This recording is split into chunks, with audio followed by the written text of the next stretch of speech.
Assalamualaikum warahmatullahi wabarakatuh. Jumpa lagi di channel Gading Prima Dinata. Bagaimana kabarnya teman-teman semuanya? Tentu dalam keadaan sehat, semangat terus, bahagia bersama orang-orang yang Anda sayangi. Yang baru menemukan channel Gading Prima Dinata, mohon dukungannya keikhlasan hati dengan cara like, komen, share, dan subscribe agar saya lebih bersemangat untuk membuat video-video tentunya menarik, menghibur, dan bermanfaat. Yang sudah support ya sampai sekarang, sampai titik ini, saya ucapkan banyak terima kasih. Baiklah, pada kesempatan video kali ini saya akan memberikan berita terbaru terupdate yang saya kemas ke dalam kemasan yang baru. Mudah-mudahan nanti bisa diterima, bermanfaat.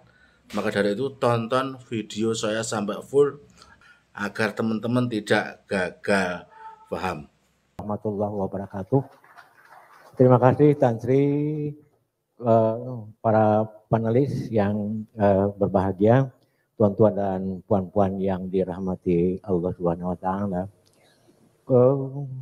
Langsung saja saya langsung dengan cara Indonesia berbicaranya, kendati pun saya pun boleh cakap macam orang Malaysia.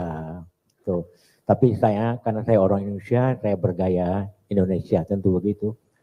Tuan-tuan dan puan-puan, sebetulnya bahasa Melayu di rantau ASEAN ini, bahkan Asia, bahkan dunia ya, itu sudah lama dikenal. Jadi kalau kita mengatakan bahwa kita akan menjadikan bahasa Melayu sebagai bahasa internasional, dunia internasional sejak Kerajaan Sriwijaya sudah mengenal bahasa Melayu itu sebagai bahasa internasional. Pada abad ke-16 memasuki abad ke-17, dunia internasional sudah mengamati bahwa bahasa Melayu itu setara dengan bahasa Prancis, setara dengan bahasa Latin, setara dengan bahasa Italia di Eropa. Itali kata orang sini, Eropa. Jadi ya walaupun mungkin yang kita maksudkan bahasa internasional dalam era atau pada era globalisasi itu adalah diakui oleh Badan Dunia tentunya begitu. Nah jadi mengapa bisa demikian? Karena pemakainya itu atau penggunanya itu sangat luas ya. Jadi hampir seluruh Asia Tenggara ini memang menggunakan bahasa Melayu sebagai sekurang-kurangnya sebagai bahasa kedua. Bahasa kedua dalam istilah linguistik itu adalah second language, bahasa kedua. Untuk Indonesia saja itu kami punya tak kurang dari 700 lebih bahasa daerah, bahasa ibu, mother tongue, first language. Dan di bahasa ibu itu hanya dipakai oleh orang-orang dalam satu suku bangsa, misalnya bahasa Jawa. Siapa yang menggunakan bahasa Jawa itu adalah orang suku Jawa. Jadi ketika orang Jawa bertemu dengan orang Jawa atau di rumah tangga orang Jawa yang mereka memang di dalam rumah tangganya berbahasa Jawa, mereka menggunakan bahasa Jawa. Orang Bugis misalnya. Nah, itu bahasa Bugis, itulah kami sebut bahasa daerah. Ya. Nah, ketika itu dijadikan bahasa pendidikan untuk anak-anak di rumah tangga, itu disebut dengan bahasa ibu itu tadi. Di luar itu, bukan ketika Indonesia merdeka, sejak zaman Kerajaan Sriwijaya yang sudah berjaya pada abad ke-7 itu, bahasa Melayu yang digunakan. Nah, karena Sriwijaya itu menguasai seluruh Asia Tenggara, maka bahasa Melayu dikenal oleh semua penduduk Asia Tenggara. Orang Cina menyebutnya bahasa Kunlun. Ya, bukan nanti catatan Ising atau Yijing. Yijing menyebutnya bahasa Kunlun. Ketika Yijing datang ke Palembang belajar agama Buddha, karena orang Melayu pertama sekali mendirikan pendidikan tinggi, universitas itu pada abad ke-7 di Palembang. Semua orang berdatangan ke Palembang itu. Nah, kemudian orang India menyebutnya Dwi Pantara. Sampailah Sriwijaya abad ke-13 memasuki abad ke-14. Nah, masuklah pula kerajaan besar Melayu itu adalah Kerajaan Melaka. Nah, Melaka pun hampir menguasai sebagian besar Asia Tenggara, termasuk kawasan misalnya di Indonesia sekarang, Sumatera, sebagian Kalimantan, Borneo mungkin kata orang sini. bahasanya bahasa Melayu. Ya. Nah, kemudian yang ketiga adalah era Riau Lingga Johor Pahang.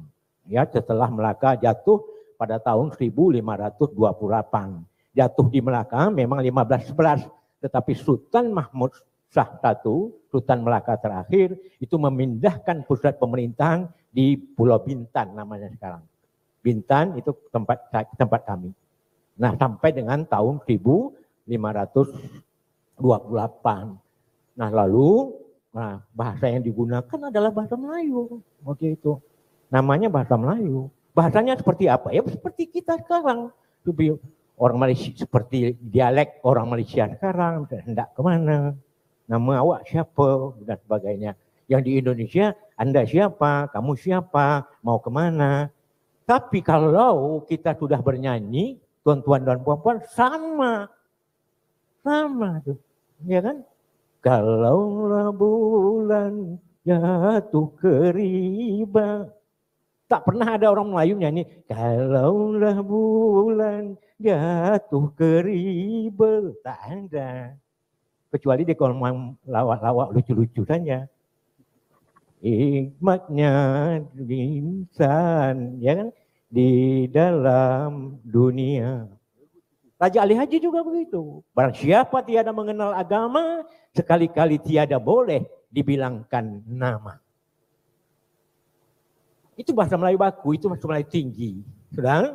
Nah, itulah yang dipakai oleh Indonesia sekarang misalnya. Lalu masuklah kerajaan Riau Lingga Johor Pahang, ya, setelah putra Sultan Mahmud itu, Sultan Alauddin Liayat Shah II mendirikan kerajaan baru untuk menggantikan kerajaan Melaka dengan harapan dapat merebut Melaka dari Johor, yaitu pada tahun 1528. Bahasa Melayu. Sudah, kita ringkaskan sejarahnya. Nah, lalu oleh Belanda dan Inggris kita dipisah.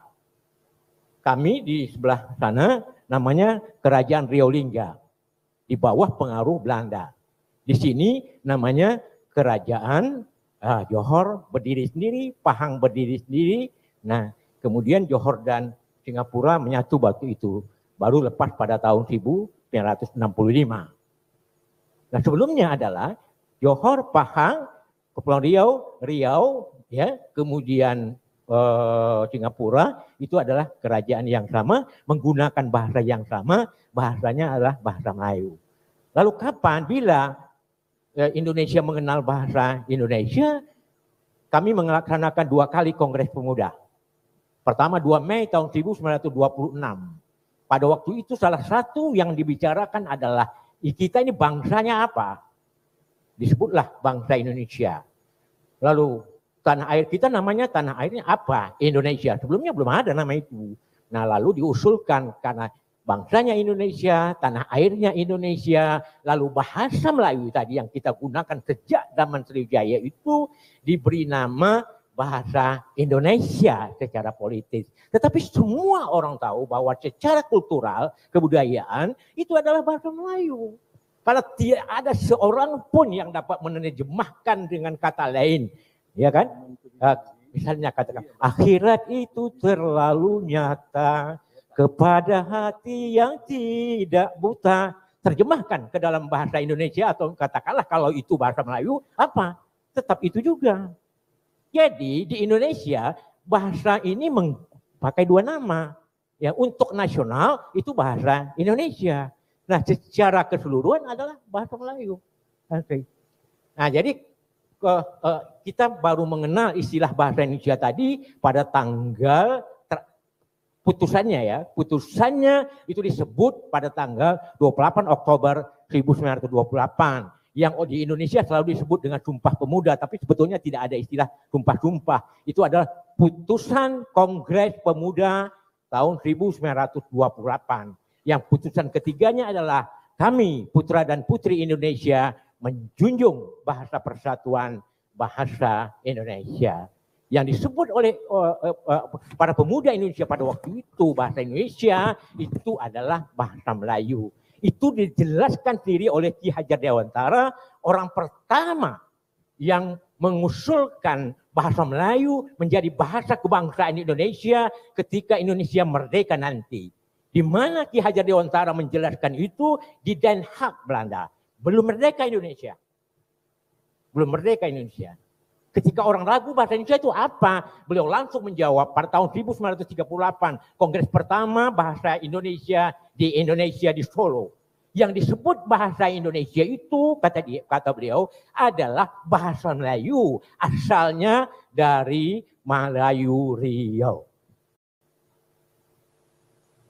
Itu sebabnya bahasa baku Melayu ini ya antara Indonesia dan Malaysia tak ada perbedaannya. Karena apa? Baku tandek ya, Melayu itu diambil dari Melayu Riau yang dibina atau dikodifikasi pertama adalah oleh Raja Ali Haji. Itu sebabnya tuan-tuan dan puan-puan, Raja Ali Haji mendapatkan gelar pahlawan nasional Republik Indonesia pada tahun 2004 dan beliau juga ditabalkan menjadi Bapak Bahasa Indonesia. Makamnya sekarang di Pulau Selingat, tempat saya. Jika tuan-tuan ada waktu, datanglah ke sana. Orang yang sangat gigih memperjuangkan bahasa Melayu. Tujuan beliau apa? Supaya semua bangsa Melayu ini tidak terpecah belah. Karena beliau tahu dari sejarahnya Kerajaan Sriwijaya menjadi kuat karena bahasa Melayu. Disatukan oleh bahasa itu. Jika tidak, apalagi di dalam konteks Indonesia yang kata saya tadi, sangat banyak suku bangsa, sangat banyak bahasa daerahnya. Indonesia lebih dari 1000 sukunya, tuan-tuan dan puan-puan, ya bahasanya lebih dari 700 lebih. Nah itu dia. Nah oleh karena itu apapun yang kata orang secara ilmiah, secara budaya, kultural, yang kita sebut dengan bahasa Indonesia itu adalah bahasa Melayu.